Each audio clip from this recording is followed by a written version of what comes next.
A man used this rock doorstopper for years, until a scientist told him the truth.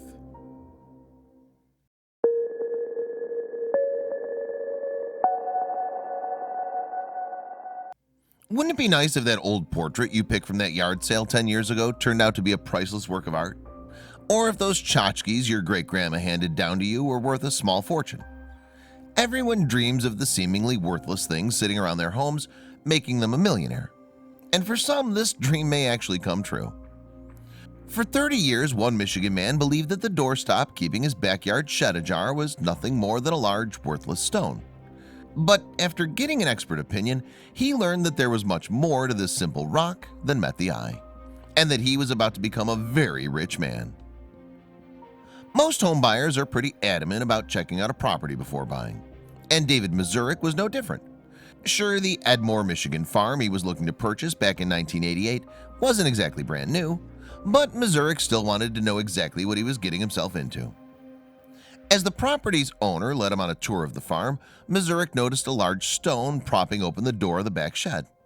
Mazurek thought nothing of it at first, yet as the tour continued, he just couldn't shake the odd-looking rock from his mind. Finally, Mazurek had to ask, what in the world was that thing? It was unlike any rock or stone he'd ever seen before. That's when the farmer revealed it wasn't of this world at all. According to the farmer, he'd actually seen the rock fall from the night sky as a child back in the 1930s. Eager to recover the space stone, he and his father had trekked out to the fields the next morning to see if they could locate it. Jutting from a large crater in the earth, the stone was still hot to the touch as the farmer and his father pulled it from the dirt. Neither of them had ever seen anything like it before, though. Given its weight, they figured it'd be best used as a doorstop. The farmer's story was believable enough, but even so, Mazurek wasn't entirely convinced. A meteorite as a doorstop? What a waste. Still, he was more than happy to take the stone when the farmer offered it to him along with the property. For the next 3 decades, Mazurek made the use of the rock in the only way he knew how, as a doorstop. Yet the unusual stone continued to marvel all those who saw it. And over the years, the children even brought it to school for show and tell.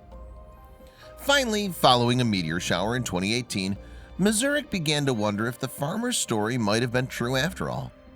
People all over Michigan were finding meteorites in their own backyards, though. They certainly weren't using them as doorstops. Not only were Michiganians turning these space rocks in for cash, but they were also making some pretty big bucks doing it too. Mazurek could only imagine what his doorstop might be worth. But there was still one glaring question he needed to answer first. Was this really a meteorite or just an ugly rock? He contacted a friend who studied geology at Central Michigan University, who then led him to Dr. Mana Sebescu, a professor at CMU. Dr. Sebescu agreed to examine the stone, though she wasn't particularly optimistic about the outcome. Over the years, Dr. Sebescu had been approached hundreds of times about suspected meteorites, and 9 times out of 10, these extraterrestrial objects turned out to be just ordinary rocks. Yet, as soon as she laid eyes on Mazurek's stone, Dr. Sebescu knew she was dealing with something special. Holding it in her hands, the large rock had all the telltale signs of being a meteorite, though. It'd take more than just a physical examination to confirm her suspicions. Using X-ray fluorescence, Dr. Sebescu dove into the makeup of the stone. While Mazurek's doorstop was 88% iron, it also contained 12% nickel. Being that this metal is almost solely found on meteorites, Dr. Sebescu knew that this stone came from outer space. Weighing over 22 pounds, Mazurek's meteorite was now the 6th largest space stone of its kind to be recovered in Michigan. With a pedigree like this, Dr. Sebescu was confident that the rock could fetch a ton at auction. More specifically, she suggested it could be worth up to $100,000, but they were getting ahead of themselves here, and Dr. Sebescu didn't want to make any promises she couldn't keep. To be extra sure that this was truly a $100,000 meteorite, she sliced a piece of the rock and mailed it off to the Smithsonian for additional analysis. Geologist Catherine Corrigan was the first to examine the stone, and after a few tests, she could corroborate Dr. Sebescu's findings. But even with the meteorite's identity finally set in stone, what was to become of Mazurek's incredible find? According to Dr. Sebescu, he had 2 options: sell the stone to a museum or sell it to a private collector looking to turn a profit. Either way, Mazurik was determined to put the proceeds from the meteorite to good use. If he did decide to sell the stone, Mazurik vowed to donate 10% of the sale to CMU to provide further funding for geological studies. Regardless of the donation, however, Dr. Serbescu insisted that being able to study the meteorite was gift enough. Allowing her students to physically interact with the space rock gave them a unique perspective on the true nature of their studies.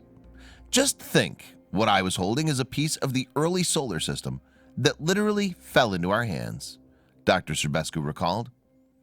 Mazurik's meteorite, now dubbed the Edmore meteorite, continues to be analyzed in the hope of discovering rarer elements within.